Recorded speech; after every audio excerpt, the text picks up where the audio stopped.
Olá, meus irmãos e amigos, que bom poder nos encontrar nesse momento de compartilhar a palavra de Deus. Realmente eu fico contando as horas e os minutos para essa ocasião.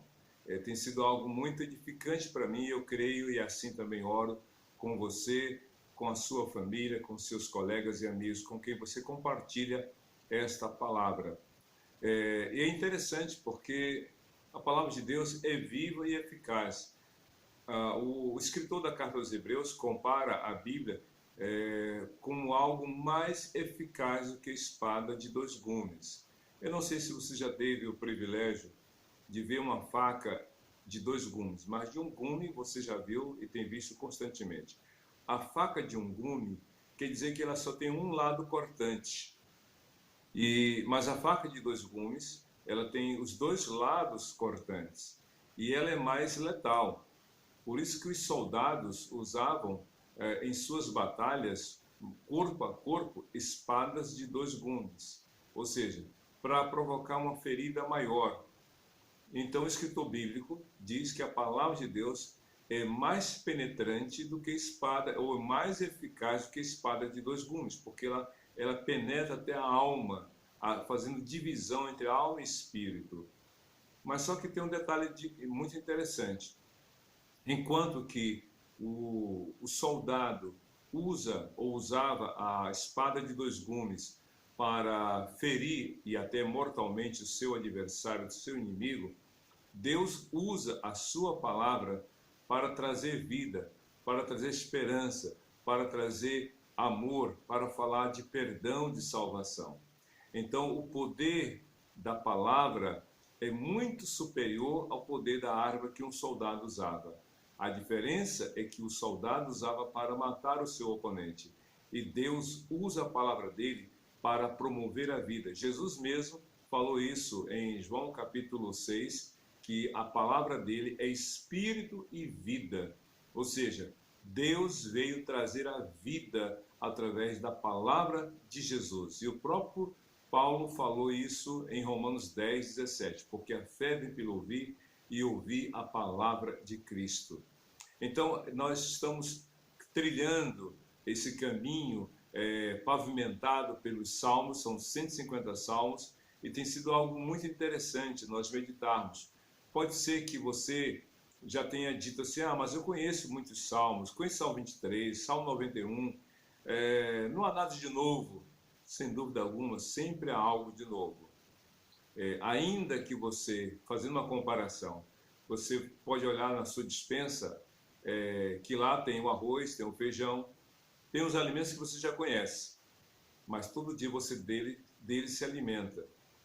Porque não basta conhecer os alimentos, você precisa deles se nutrir. E ainda que seja, ou que sejam o mesmo feijão com arroz, o ovo, né, os alimentos básicos, hoje em dia, eles fazem a diferença na sua vida se você deles se alimentar. Essa é a beleza da palavra de Deus. Enquanto que os alimentos nutrem e dão condições de vida a quem deles realmente usa, a palavra de Deus alimenta não o corpo, como os alimentos físicos fazem, mas a alma, o coração, a mente e o espírito. Isso é maravilhoso para nós. Pois bem, agora vamos então meditar nesse próximo salmo, que é o Salmo 29, também escrito pelo rei Davi. E é interessante como começa o salmo.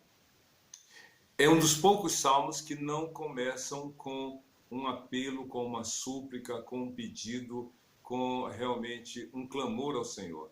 Na verdade, o salmo começa com uma não solicitação, mas como uma expectativa. Diz aqui o Salmo 29, versículo 1.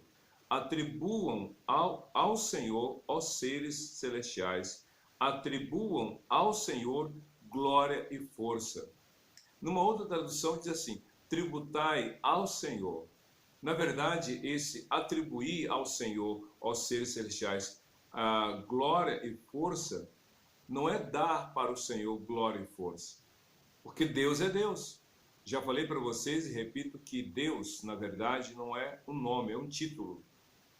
E quando a gente diz que só o Senhor é Deus, na verdade a Bíblia fala isso, principalmente lá nos relatos proféticos, os profetas dizem só o Senhor é Deus. E o povo, quando via algo extraordinário do poder de Deus, dizia só o Senhor é Deus. Ou seja, o Senhor, cujo nome não é mencionado na Bíblia, nós não sabemos o verdadeiro nome de Deus. Daí muitas traduções colocarem Senhor com letras maiúsculas para destacá-lo de outras referências, de outras pessoas. Só o Senhor é Deus, ou seja, só o Senhor, Criador dos céus e da terra, pode receber esse título de Deus. E Deus quer dizer, o único que é onipotente, onisciente, onipresente. E como Deus é um título, é polissêmico, ou seja, ele é aplicado ao Criador dos céus e da terra, ao Salvador e ao Consolador.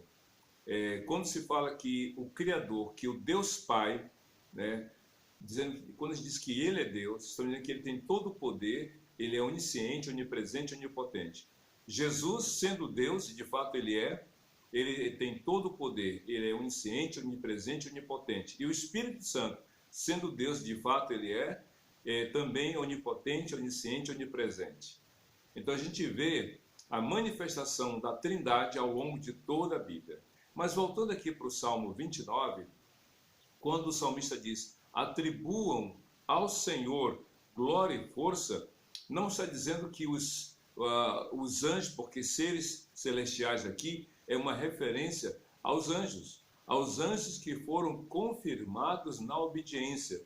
Eu não sei se você conhece esses detalhes, mas os anjos foram criados por Deus perfeito, sem mácula, sem pecado, puros, santos.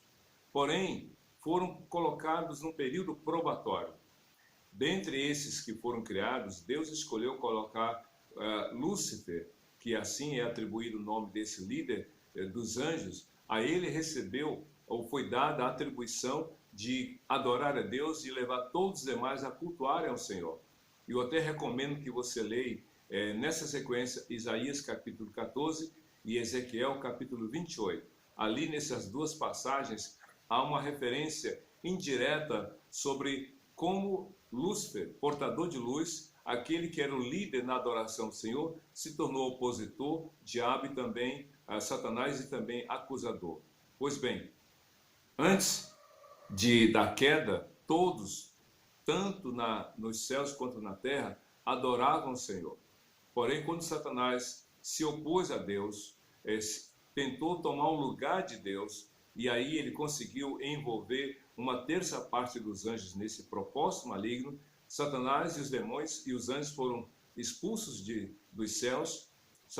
Lúcifer se tornou opositor e líder desse grupo de anjos que foram transformados em espíritos imundos, em demônios, e que vivem atordoando a humanidade, levando-a a viver contra a vontade de Deus. Pois bem, depois dessa distinção entre os anjos, uma vez que uma terça parte seguiu a Satanás, 2/3 de todos os seres celestiais foram confirmados na obediência. Eles temem e adoram o Senhor. Então, o salmista Davi coloca nesse texto essa expectativa de que os seres celestiais que estão com o Senhor nos céus realmente reconheçam, e essa é a questão, reconheçam a glória e a força. Quem tem tudo não precisa de mais nada. Quem tem tudo não necessita de coisa alguma. Sendo Deus, o Senhor, de fato Ele tem todo o poder, tem toda a honra, tem toda a glória, tem toda a força. Então, atribuir, na verdade, ou tributar, é reconhecer que os anjos reconhecem. Eles estão lá, reconhecem a grandeza, o poder e a glória do Senhor. A pergunta é, e nós? Nós reconhecemos que o Senhor é Deus? Você reconhece que o Senhor é Deus soberano? Você reconhece que Jesus é o Senhor da sua vida, que Ele está no controle, no comando de tudo? Você já dobrou seus joelhos em ato de culto, louvor, adoração ao Senhor? Você já confessou que Jesus é o Senhor e Salvador da sua vida? Os anjos, realmente, que estão nos céus, confirmados na obediência, fazem isso constantemente. Se você ler Apocalipse capítulo 4, a Bíblia diz que lá no céu, diante do trono de Deus, há os 4 seres viventes, os 24 anciãos, e conforme Apocalipse capítulo 7, do verso 9 em diante, lá também estão todos, desde Abel até o último que já morreu, crente em Cristo Jesus, todos lá estão louvando e adorando o nome do Senhor. Que bênção, que maravilha. A questão toda é você. Deixa eu falar uma coisa também que talvez você não saiba. Os demônios, Satanás e os seus seguidores, espíritos imundos e malignos, eles também reconhecem que só o Senhor é Deus. Eles reconhecem que Jesus é o Senhor.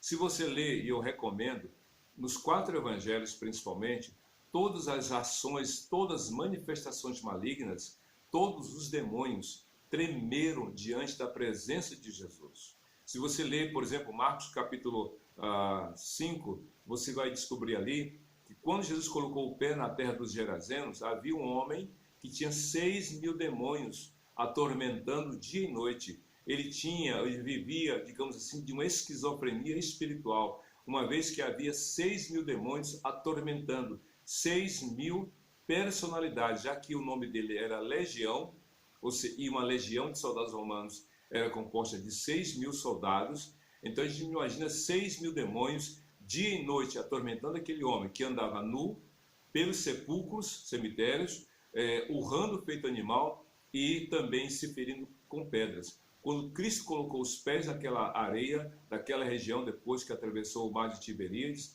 aquele homem veio, e diz a Bíblia que ele adorou a Jesus e reconheceu que Cristo é o Senhor. A Bíblia diz, o apóstolo, o escritor da carta chamado Tiago, ele diz assim: você crê em Deus? Aí ele completa: os demônios creem e estremecem. Entendeu? Até os demônios reconhecem que o Senhor é Deus, que Jesus é o Senhor absoluto. A diferença é que os demônios não se dobram. Os demônios, no sentido de que eles não admitem seus erros, eles não confessam seus pecados e nem se arrependem, porque eles não terão mais uma segunda chance.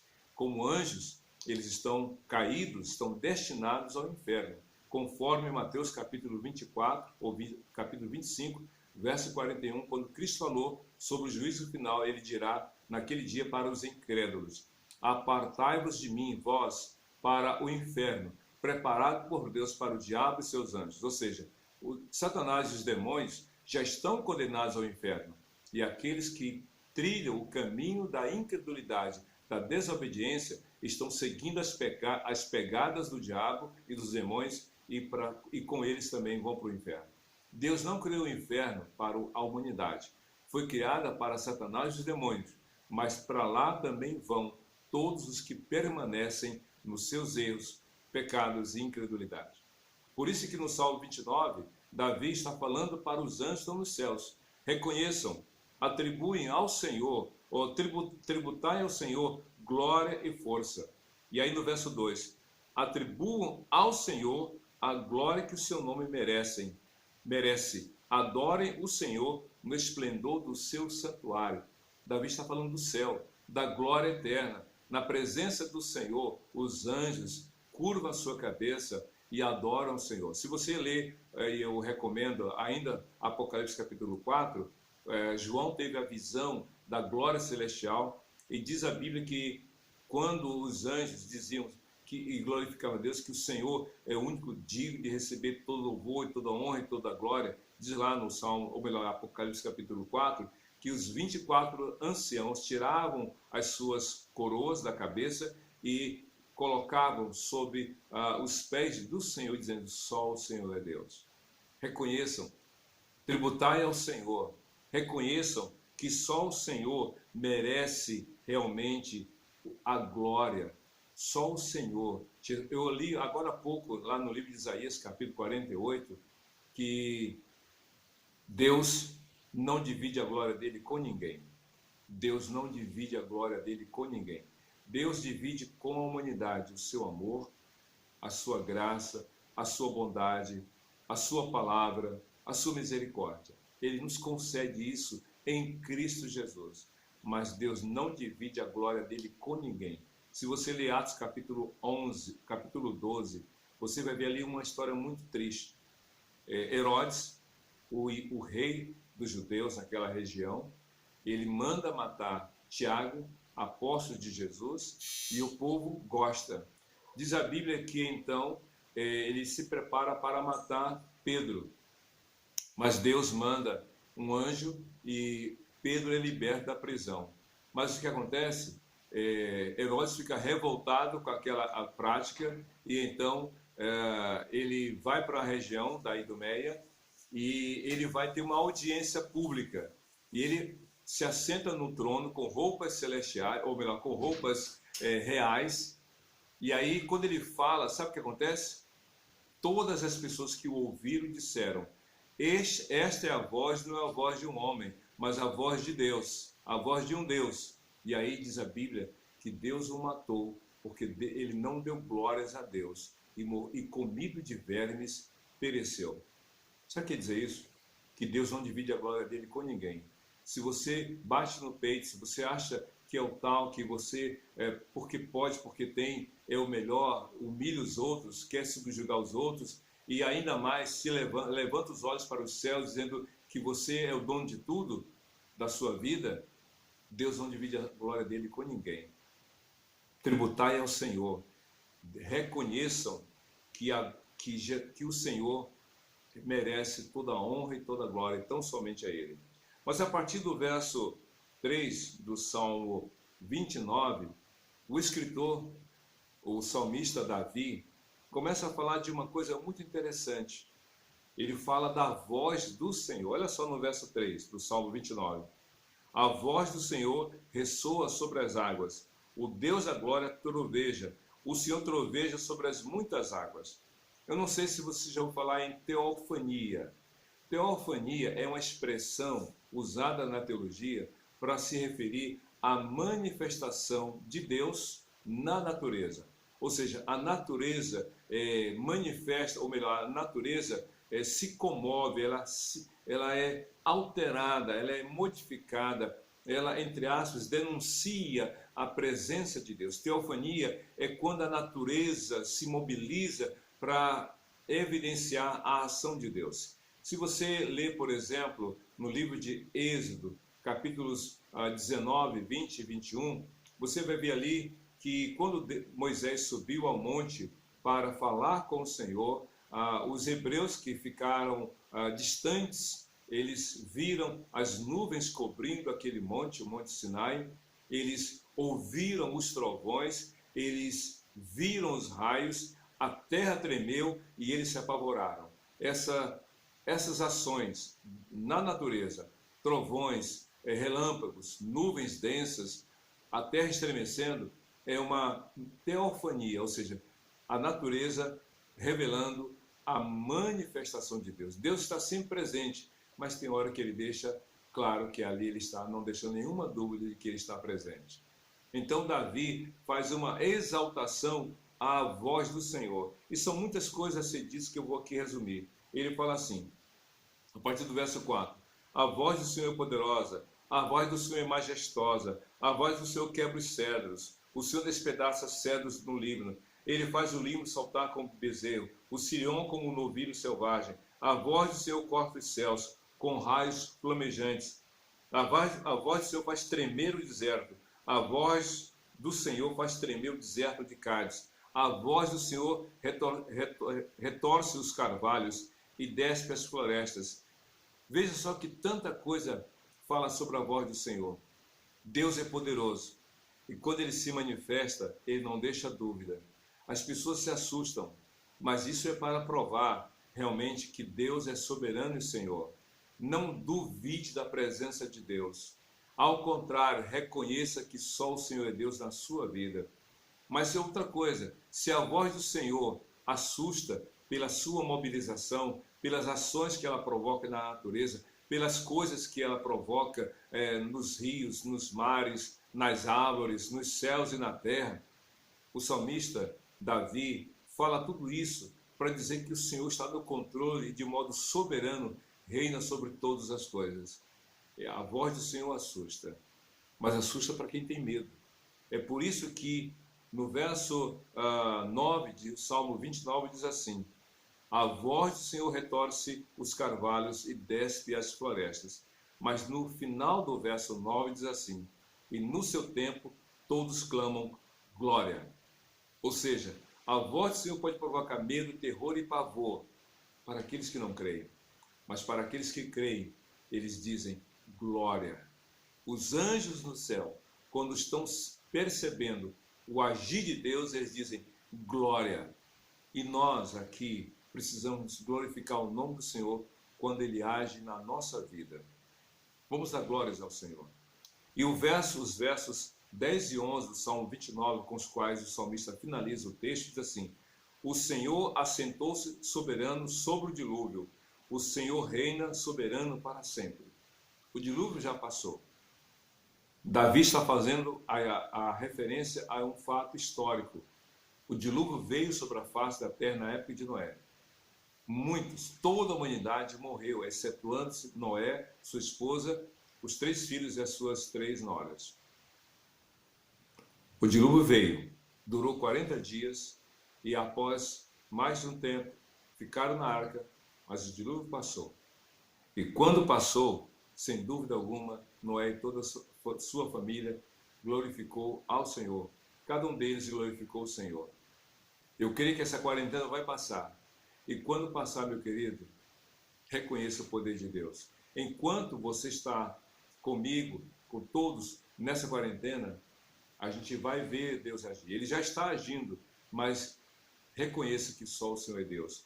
E o verso 11, com o qual então o texto termina, diz assim: o Senhor dá força ao seu povo, o Senhor dá ao seu povo a bênção da paz. É interessante, a voz do Senhor assusta, apavora, mas essa voz também traz paz ao coração. Eu me recordo da história de Eliseu, ou melhor, do profeta Elias. Ele entrou na caverna querendo fugir de tudo e de todos. E a voz de Deus falou assim: Elias, o que você está fazendo aqui? E aí ele se desculpou, deu 1000 razões para estar ali. E aí diz a Bíblia que, não sei bem da ordem, mas os 3 fenômenos aconteceram. Veio um terremoto e Deus não estava no terremoto. Veio um vento tempestuoso que arrebentava as rochas e Deus não estava no vento. Veio um fogo que queimou tudo e Deus não estava no fogo. Mas até que veio uma brisa suave e Elias saiu da arca e Deus falou ao coração dele. Na natureza, para os incrédulos, a voz do Senhor é pavorosa, é assustadora. Mas para os que creem, é a voz de amor, de graça e bondade. Confie em Jesus. Deixe ele falar cada vez mais ao seu coração. A voz de Jesus é mansa e é suave. Ele diz: as minhas ovelhas ouvem a minha voz e elas me seguem. Elas não vão seguir a voz do mercenário, porque elas não reconhecem a voz do mercenário. Elas só reconhecem a minha voz e elas me seguem. Ouça a voz de Jesus pela palavra dele ao seu coração e siga com Jesus e seja feliz com Jesus, hoje e para todo sempre. Amém.